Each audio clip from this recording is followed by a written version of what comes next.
Well, hello, dear listeners and dear viewers. Welcome to a new series called 15 Minutes with Greg and Michelle, where we talk about the unseen process of recruiting and where you find out what happens after you click submit. I'm your host, Michelle Clark Series, and with me is my dear guest, co host, expert in everything, all things recruiting, Greg Idlin. Greg, how are you?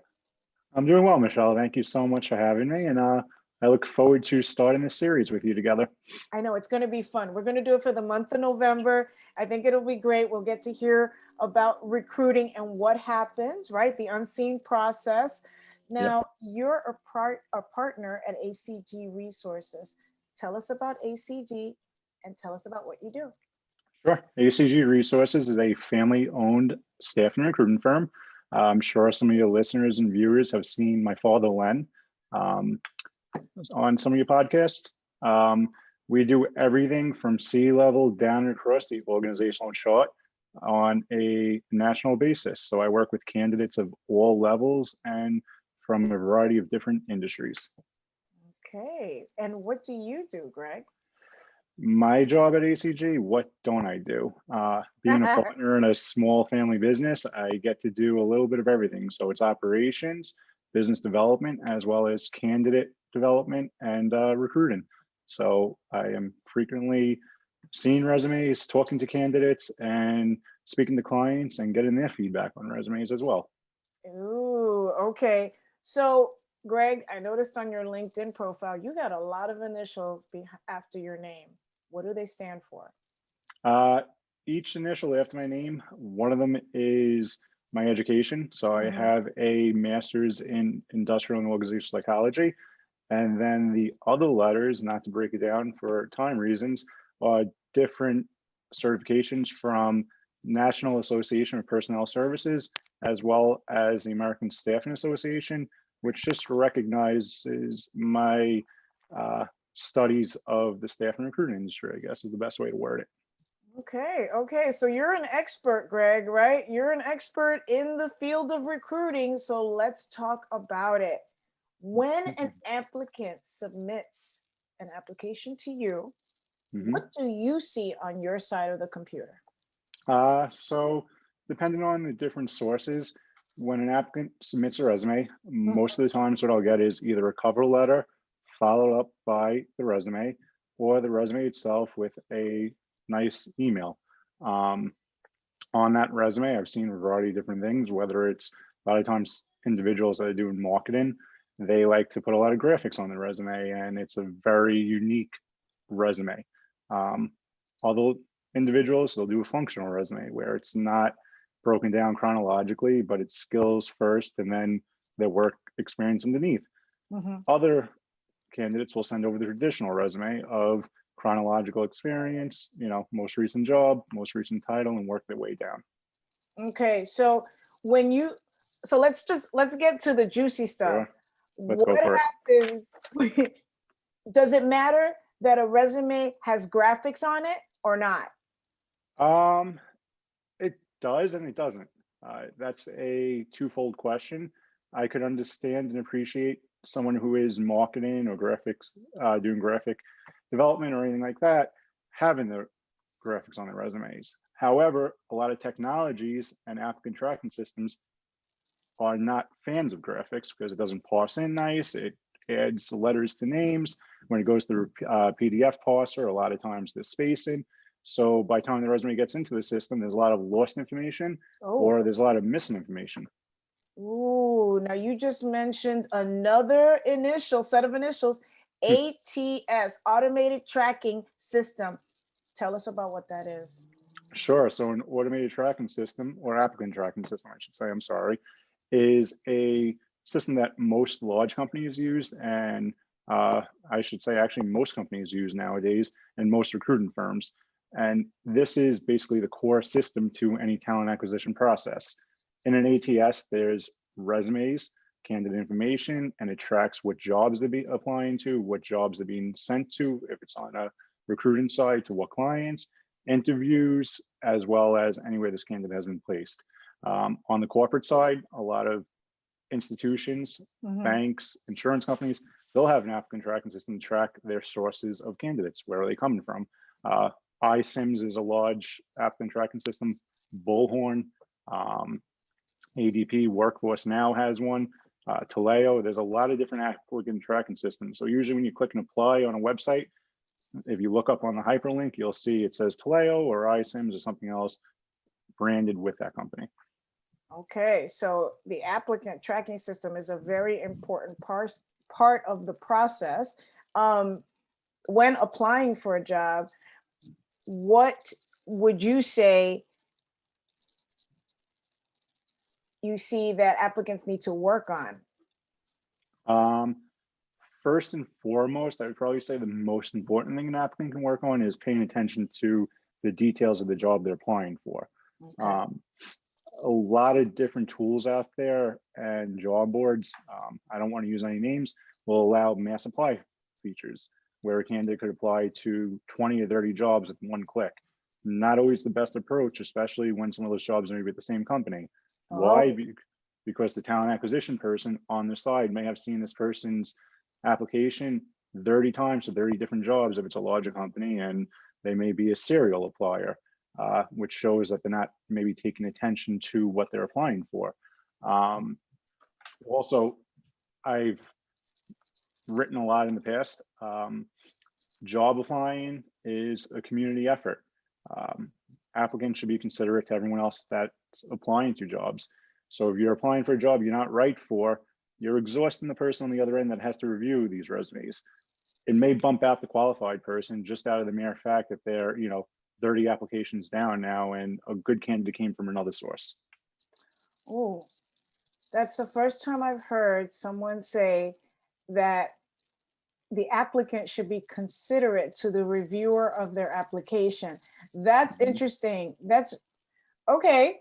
On average, how many applications do you review a day? Uh, Depends on the day and depends on the job. Mm, It could be anywhere from 15 to 150. We've seen them come in on, I mean, C-level roles, chief financial officers, that gets a lot of applications. Everyone loves being a CFO. It's a great job. Administrative assistants, that generates a lot of applications. But then there's other jobs that people just don't apply for. Trying to think off the top of my head, maybe an insurance sales producer. A qualified insurance sales producer usually is not applying for a job. They have to be the ones that are poached or passive and need to be intrigued about an opportunity and need a recruiter's effort. okay, so on average, it varies. You get anything from between 15 to 150 applications a day. How much time do you spend reviewing an application? Um, I could probably read a resume in about 15 seconds to make a match to the job. To actually review it for feedback, quality skills, anything that could be adjusted, I could probably do that in about a minute. Intense, I would say a good talent acquisition person could probably tell in about 5 to 10 seconds if it's a qualified candidate or a suitable candidate or if the resume is well written.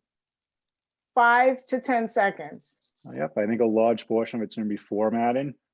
Rule of thumb, most people only read the first third to something. So that's where most of your information should be. Yes, yes. As a career coach, I do tell my clients that the top of their resume is prime real Yep, estate. Do you agree with that? 100%. That's your Park Mm, Avenue and your Broadway on the Monopoly board. I I like that. I like that. Okay, so what happens if the application you're seeing is the right fit? What happens next? The next step to that is usually a phone call.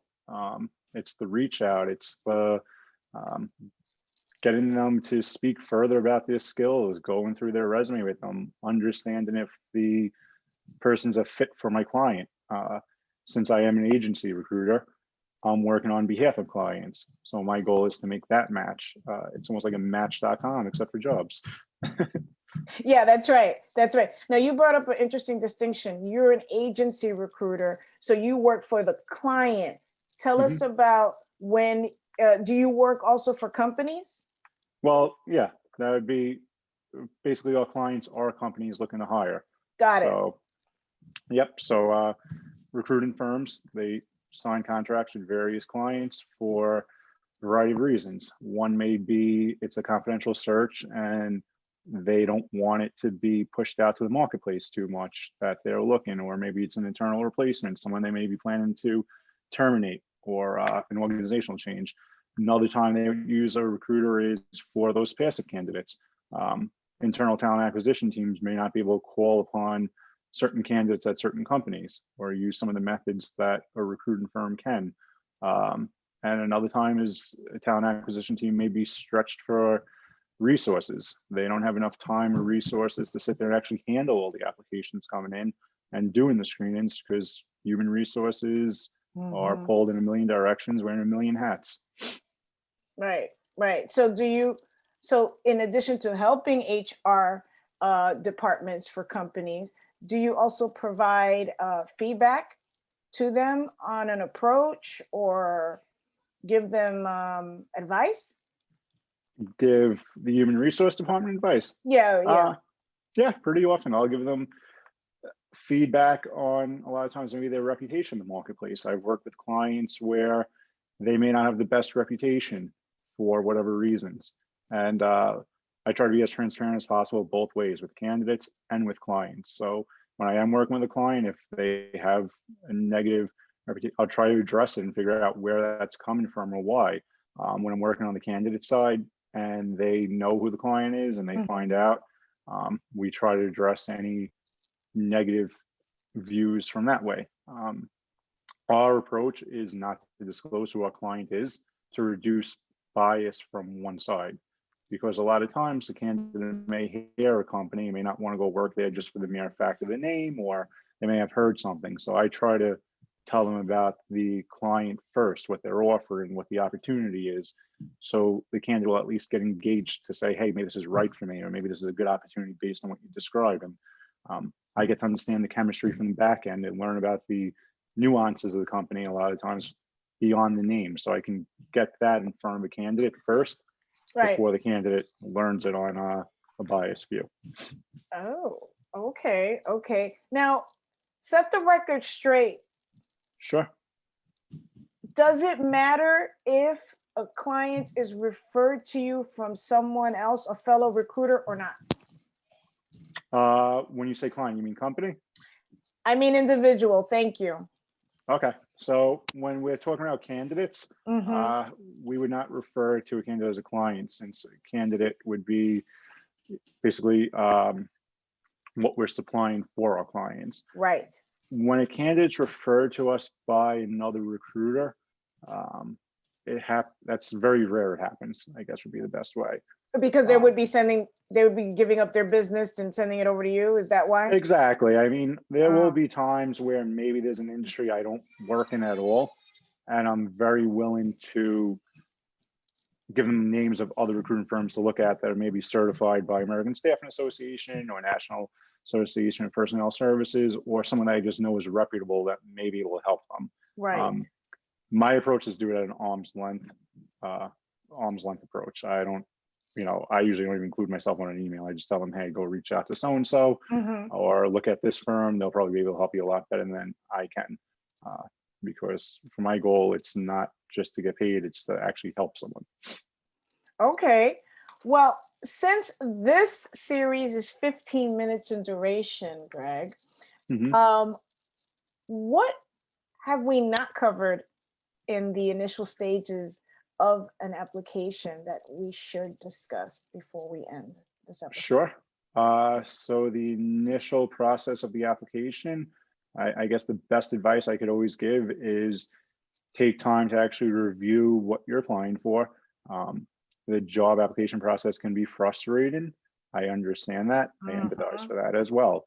Um, I can understand candidates will get fatigued. So there's a point where they just want to keep clicking and keep applying, and really take it's a numbers game approach. That's not always the best approach. It works the same way from our side. Sometimes quality is better than quantity. Um, as far as cover letters go, I always say try to keep them brief. Try not to be too lengthy on them. A lot of times, I have to be honest, just for the time constraints, I don't read cover letters that thoroughly. I'm looking at the skills. My goal is to make sure that candidate is qualified based on the resume. Make sure when you're actually applying the right, you're actually uploading the correct documents. I can't tell you how many times I've seen licenses get uploaded because someone selected the wrong file from their desktop, or a family photo, or Oh, yeah, I think one of my best was someone sent a screenshot of Yeezys, oh, the sneakers. oh no. So not on, people don't realize what they're clicking. I had someone's tax returns uploaded. I mean, there's various things that be really careful before you hit submit what file you're selecting from your computer. Um, and another thing I would always suggest is just make sure that your resume sells your skills correctly. Make sure, like you said, that prime real estate's used to emphasize your skills for what you actually do and what you're applying for. Um, don't take things, don't take information for granted. Don't assume that the person on the other end knows you have something. Microsoft Office, I would assume a lot of people have it this day and age. However, it's not in your resume. There's a lot of technology used that's not going to pick up on your skill set if it's not listed.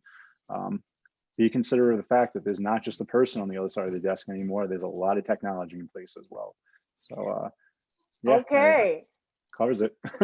That's a lot, but it's very insightful. I think the next show we should talk about what your day to day looks like the life and day in the life of your role. And let's talk also more about the artificial intelligence part of it. What do you think, Greg? I think that's great, and I would be open as well to any suggestions to anyone listening or watching this. If they have anything specific that they'd like us to cover, I'm more than willing to give as much insight on it as I can. Perfect. Perfect. Well, Greg, thank you for taking the time out to do this series. I'm really excited Mhm. about it. Thanks Me for too. your feedback. Oh, there's our alarm. And let me try to turn it off. Goodness. Okay, a little blooper there. Thank you everyone for viewing and watching. We'll see you next week. Thank you so much.